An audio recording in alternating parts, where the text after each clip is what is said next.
Hello student, welcome in my next lecture that is reproduction in organism and type of asexual reproduction. Student, last lecture में हमने discuss किया था 4 type of asexual reproduction, that is fission, binary and multiple, then fragmentation, regeneration, budding. Now we start with spore formation and vegetative propagation. तो सबसे पहले हम complete करते हैं spore formation को. Spore formation is a type of asexual reproduction. Let us start student. तो spore formation से पहले, start करने से पहले कि spores कितने type के हैं, हम ये पढ़ते हैं कि spores जो होते हैं ना वो 2 categories में categorize होते हैं, that is endogenous spores and exogenous spore.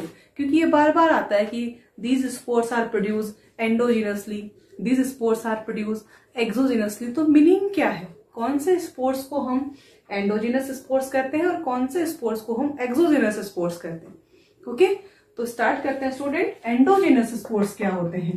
तो एंडोजिनस स्पोर्स का देखो नाम में मीनिंग है, endo inside, exo outside, externally. Okay, तो एंडोजिनस स्पोर्स का मीनिंग है spore formation take place within sporangia or we can say sac like structure. जो आप लोगों ने बेसिडियोमाइसिटीज, एस्कोमाइसिटीज, ड्यूटेरोमाइसिटीज पढ़ा था, तो हमने पढ़ा था वो कार्प्स होते हैं, सेक लाइक स्ट्रक्चर होते हैं.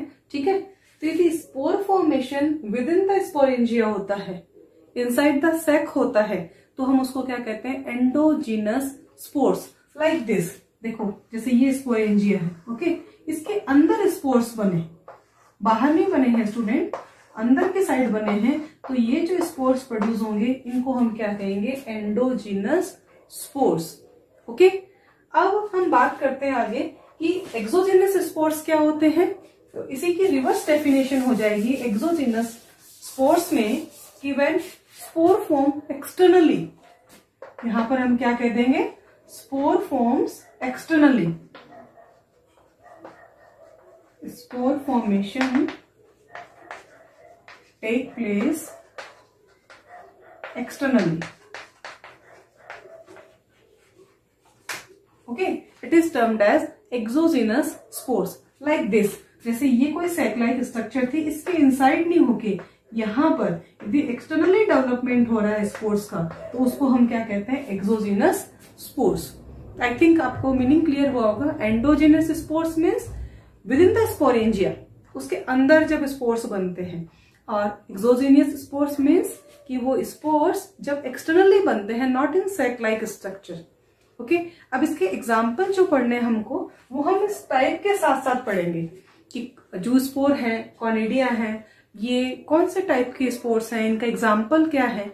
ओके, तो स्टार्ट करते हैं स्टूडेंट. आई थिंक डेफिनेशन आपको क्लियर हुई कि एंडोजिनस स्पोर्स और एक्सोजिनस स्पोर्स क्या होते हैं. अब हम आ जाते हैं टाइप पे. पहला पॉइंट मैंने लिखा है यहाँ पे जू स्पोर्स और दूसरा लिखा है कॉनिडिया. ओके, तो जू स्पोर्स से स्टार्ट करते हैं हम.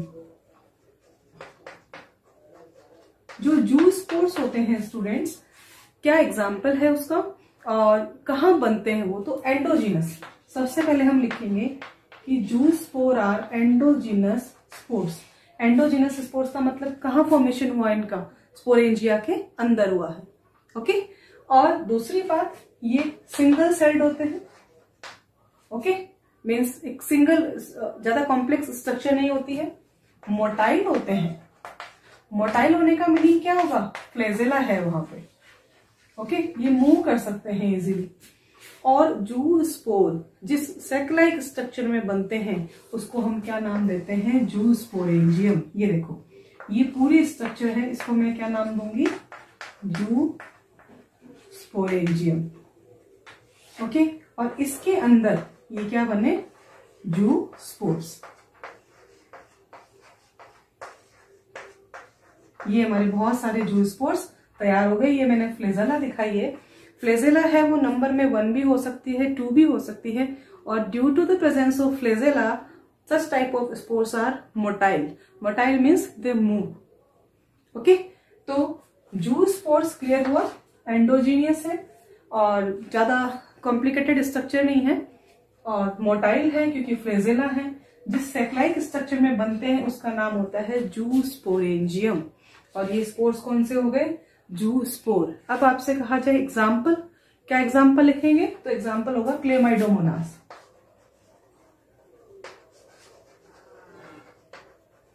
क्लेमाइडोमोनास ये एग्जाम्पल होता है जूस्पोर में। Okay, now start with conidia. कि कोनेडिया कौन से टाइप के स्पोर है, क्या मोटाइल है या नॉन मोटाइल है, और वो क्या एक्सोजीनस है या एंडोजीनस है। तो स्टूडेंट स्टार्ट करते हैं विद कोनेडिया।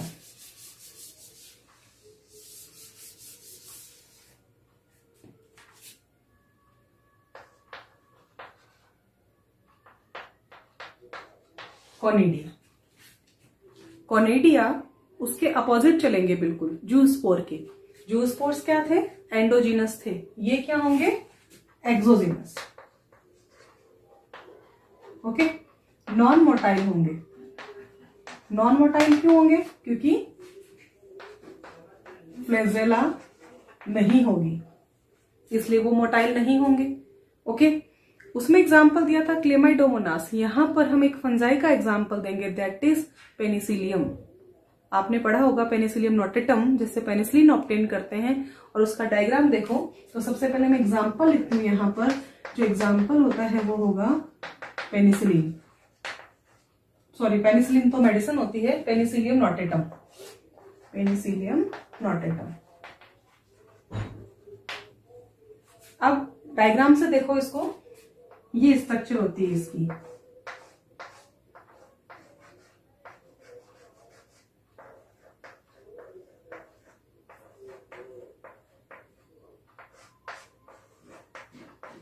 देखो स्टूडेंट, ये है कोनेडिया।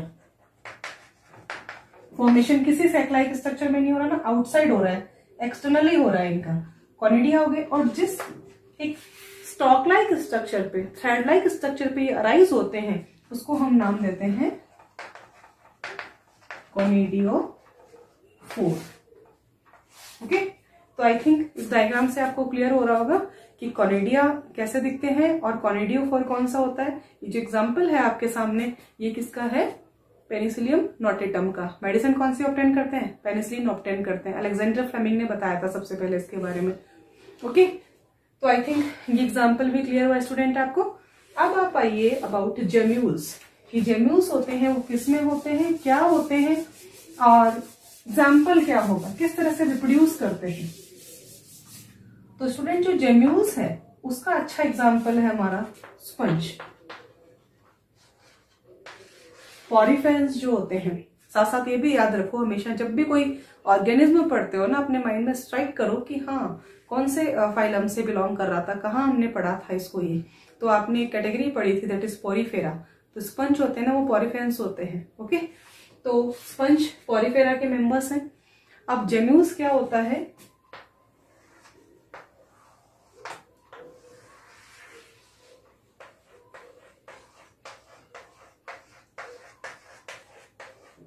ये जो पॉरीफेरंस होते हैं ये तो हार्ड कवरिंग है, टार्ट कवरिंग है, 3 लेयर्ड कवरिंग होती है।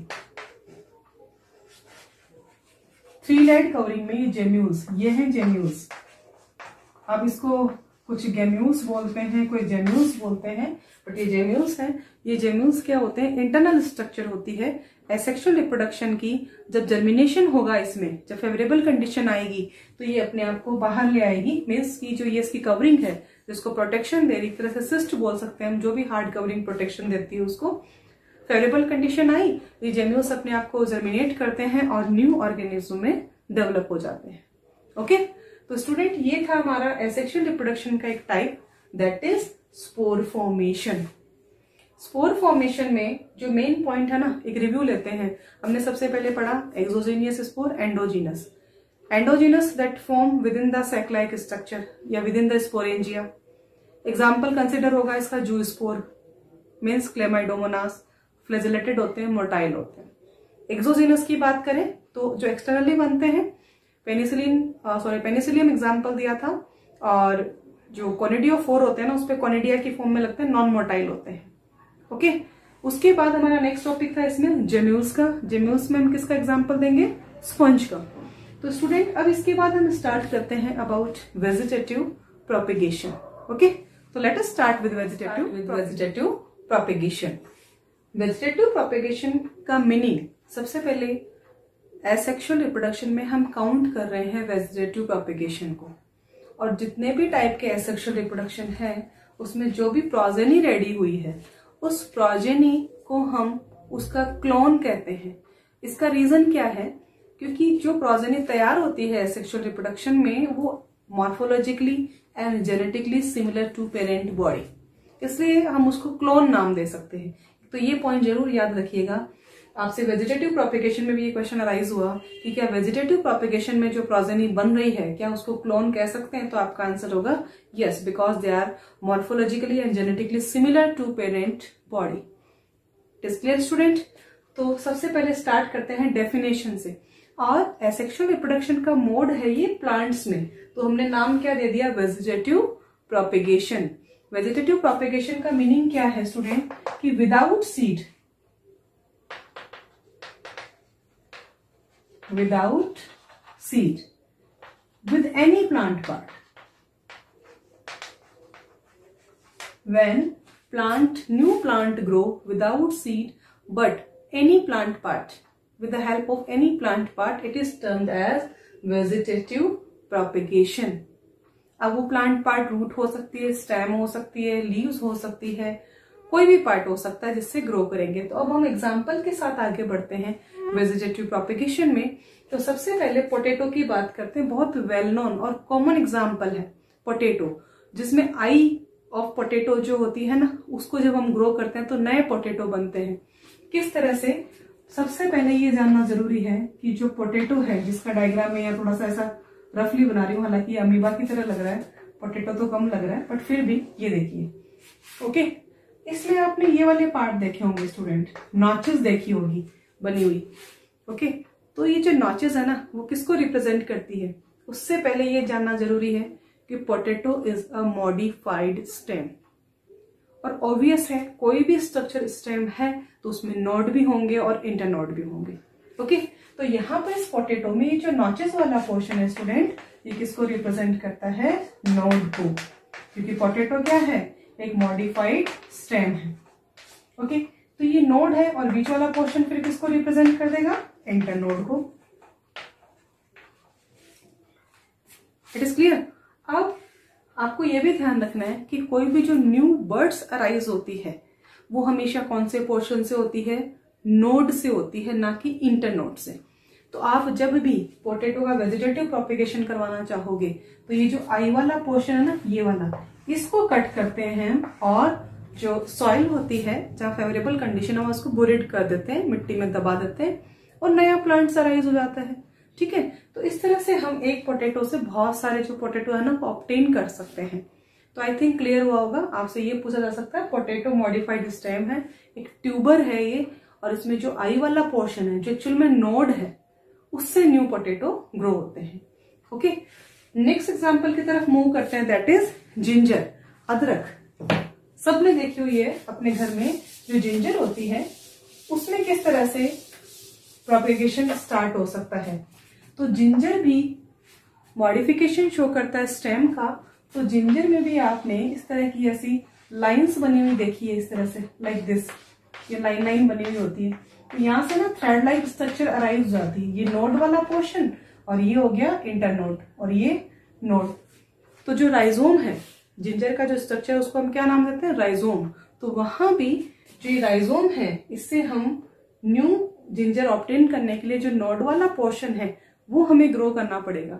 यदि आप ये वाला सिर्फ इतना पोर्शन ग्रो करते हो तो न्यू जिंजर अराइज नहीं होगी, क्योंकि उसमें आप नोड को इंट्रोड्यूस नहीं कर पाए। इसका एक अच्छा एग्जांपल है स्टूडेंट, जैसे रोज की कटिंग करते हैं हम, आर्टिफिशियल वेजिटेटिव प्रोपेगेशन में चला जाता है ये। तो कटिंग करते हो आप, तो जो भी एक स्टेम लाते हो ना जहां से भी उसको लगाने के लिए, तो ये ध्यान रखते हो उसमें नोड जरूर आए।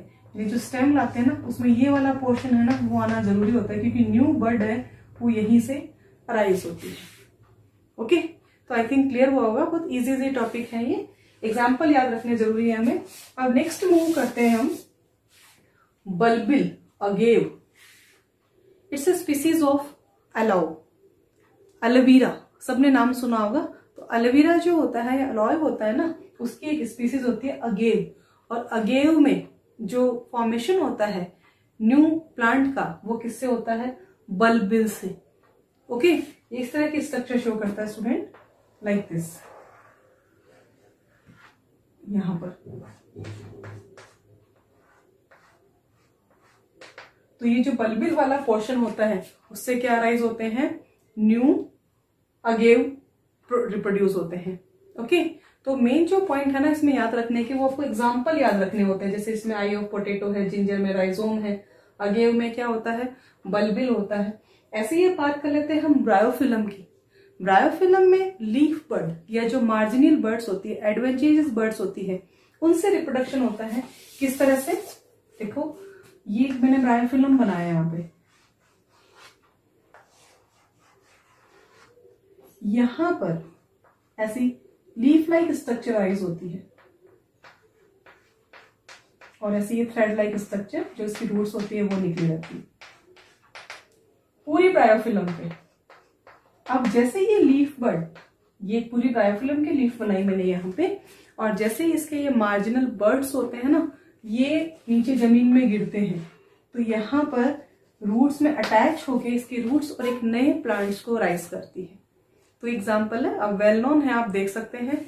और इस इमेज में भी आपको एक्चुअल में क्लियर हो रहा है कि ब्रायोफिलम है वो कैसा दिखता है और किस तरह से उसकी जो बर्ड होती है, लीफ बर्ड्स होती है, वो ग्रो करके एक नया इंडिविजुअल रहती है, उसको प्रोड्यूस करती है।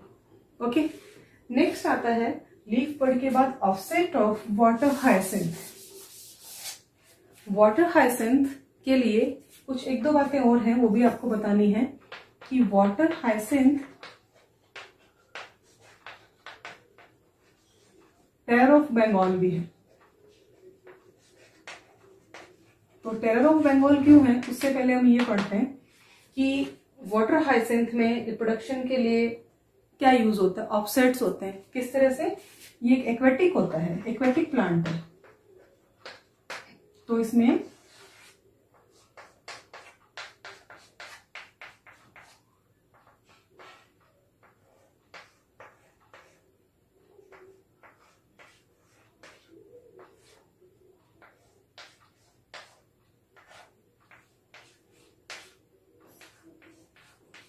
ये देखो स्टूडेंट, आप ऑफसेट इसकी शो हो रही है यहाँ पर। ये वाली जो स्ट्रक्चर है ना, ये क्या होती है? ऑफसेट। और ये इसकी लीफ पिटियोल है और ये इसकी लीफ है। ये होती है पिटियोल और ये होती है लीफ। तो इसमें ये वाला जो पोर्शन होता है, ये इसकी रूट्स आ गई। इसी से ही, इसी ऑफसेट से ही एक नया जो प्लांट है ना, वो अराइज होना शुरू हो जाएगा। ओके, तो सब में अलग अलग मोड है। जैसे इसमें ऑफसेट, ये इस वाले पोर्शन को आप मिट्टी में दबा दो, थोड़ा सा नीचे की तरफ ले जाओ, तो वहां से रूट्स अराइज हो जाएगी और एक न्यू प्लांट अराइज हो जाएगा। ओके, तो इस तरह से आपसे पूछा जाए वाटर हायसिंथ में, तो आपका आंसर होगा ऑफसेट। ये वाला क्वेश्चन है ना स्टूडेंट, अगेव वाला, ये तो बार बार पूछा जा चुका है एग्जाम में कि बल्बिल होता है इसमें स्ट्रक्चर। तो इससे जो क्वेश्चन आते हैं ना, उसमें मेनली डिटेल नहीं पूछेंगे, क्योंकि तो 10th लेवल का हो गया। वेजिटेटिव प्रोपेगेशन क्या है, इंपॉर्टेंस क्या है, अभी इंपॉर्टेंस भी डिस्कस करेंगे, बट मेनली आपसे नाम पूछे जाते हैं। ओके, तो I think water hyacinth clear हो रहा होगा आपको। ठीक है, अब वाटर हायसिंथ की हम बात कर रहे हैं ना, वाटर हायसिंथ जो है वो टेरर ऑफ बंगाल क्यों है स्टूडेंट? ये एक इन्वेजिव स्पीसीज है। इन्वेजिव का मीनिंग क्या होता है? यहां पे लिख देती हूं मैं, इन्वेजिव। इन्वेजिव का मीनिंग होता है इसको बाहर से लाके इंट्रोड्यूस किया हमने। कारण था इसका बहुत सुंदर फ्लावर होना, कलर होना, तो बाहर से लाए इसको। इन्वेजिव स्पीसीज इसलिए बोला इसको क्योंकि बाहर से इंट्रोड्यूस किया। अब इसने क्या किया कि अपने प्रोजेनी को बहुत ज्यादा जल्दी इंक्रीज किया। जिस वाटर बॉडी में ग्रो हुआ ना, ये पूरी वाटर बॉडी को इसने कवर कर लिया। कवर करने से वहां ऑक्सीजन की जो डिमांड है वो ऑर्गेनिज्म के पास कम हो गई। एक्वेटिक लाइफ को तो ऑक्सीजन मिली नहीं, क्योंकि इसने ड्रेन कर ली सारी, तो वो मरना शुरू हो गए। इसलिए इसको क्या कहा गया? Terror of Bengal. जहां भी ये उगता है ना, वहां पर एक्वेटिक लाइफ होती है वो डैमेज होना स्टार्ट हो जाती है। ओके, तो ये था स्टूडेंट अबाउट वाटर हायसिंथ। दिखने में बड़ा सुंदर होता है, इसलिए इंट्रोड्यूस किया था हमने इसको। अब ये तो थे कुछ एग्जाम्पल जिसके नेम के साथ एग्जाम्पल है। अब कुछ जो सर्कस दिया हुआ है या फिर रनर्स दिए हुए हैं, या फिर बल्ब, अब उनके कौन से एग्जाम्पल होते हैं, तो वो तीनों एग्जाम्पल भी आपको मैं बताती हूँ। उसके बाद फिर हमारा वेजिटेटिव प्रोपेगेशन कंप्लीट होगा। सबसे पहले हम बात करें थी बल्ब कि बल्ब के थ्रू कौन रिप्रोड्यूस होता है स्टूडेंट, तो बल्ब के थ्रू होता है अनियन एंड गार्लिक। जो लहसुन और प्याज की बात करते हो घर में, उसमें आपसे पूछ ले कि जो वेजिटेटिव यूनिट कौन सी है, तो आपका आंसर होगा बल्ब। अब बात होती है स्टूडेंट सकर्स की और रनर्स की। तो स्टूडेंट जो सकर्स है ना, उसमें एग्जाम्पल आता है मिंट, और जो रनर है उसमें एग्जाम्पल आता है ऑक्जेलिस। ओके, हाँ जी, सकर्स में मिंट है और रनर में ऑक्जेलिस है। आप घर में भी मिंट उगाते हो तो देखते हो कि जैसे जैसे उसकी वो ब्रांच होती है, वो जो सकर्स होते हैं जहां जहां मिट्टी में दबते जाते हैं वहां से नया मिंट ग्रो होता जाता है। तो ये थे कुछ वेजिटेटिव प्रोपेगेशन के मीन्स, और ये आर्टिफिशियल नहीं थे स्टूडेंट, नेचुरल मीन्स थे। आर्टिफिशियल भी बहुत अलग वैरायटीज होती है जिसमें लेयरिंग आ जाता है, कटिंग आ जाता है, और भी लॉट्स ऑफ एग्जाम्पल होते हैं। ओके, तो ये हमने अपना टॉपिक कंप्लीट किया। अब इसके साथ में कि इम्पोर्टेंस क्या है वेजिटेटिव प्रोपेगेशन की, बिना इम्पोर्टेंस के तो कोई भी रोल प्ले नहीं होता नेचर में। तो सबसे पहले इम्पोर्टेंस होती है इसकी, जो इम्पोर्टेंस है वो बताते हैं आपको। नंबर 1, जेनेटिकली सिमिलर, मॉर्फोलॉजिकली और जेनेटिकली बिल्कुल सिमिलर होंगे। चीपर टेक्निक होती है, सस्ती होती है, कम पैसा लगता है, तो हम कह सकते हैं मोर इकोनॉमिकल भी होती है। लेस टाइम कंज्यूमिंग होती है, टाइम कम लगता है। विदाउट सीड ग्रो हो सकती है, तो यदि आपके पास में ये प्लांट के पास पॉसिबिलिटी नहीं है कि वो सीड नहीं बना पा रहा, तो भी हम ग्रो कर सकते हैं। डिजीज फ्री होती है। ओके स्टूडेंट, तो ये कुछ पॉइंट है कि जेनेटिकली सिमिलर है और चीपर है, लेस टाइम कंज्यूमिंग है, और विदाउट सीड भी ग्रो हो सकता है, डिजीज फ्री प्लांट भी ऑब्टेन करते हैं, इसलिए वेजिटेटिव प्रोपेगेशन की इतनी वैल्यू है। आर्टिफिशियली भी हम इसको बहुत ज्यादा यूज करते हैं। ओके, तो ये स्टूडेंट हमारा जो फर्स्ट चैप्टर था उसमें एसेक्सुअल रिप्रोडक्शन के मीन है ना, वो हमने कंप्लीट किए। अब हम नेक्स्ट लेक्चर में स्टार्ट करेंगे about sexual reproduction. General introduction होगा, उसके बाद डिटेल की तरफ मूव करेंगे। तो आई होप आपको ये मेरा लेक्चर पसंद आ गया होगा। मिलते हैं नेक्स्ट लेक्चर में about sexual reproduction. Thank you.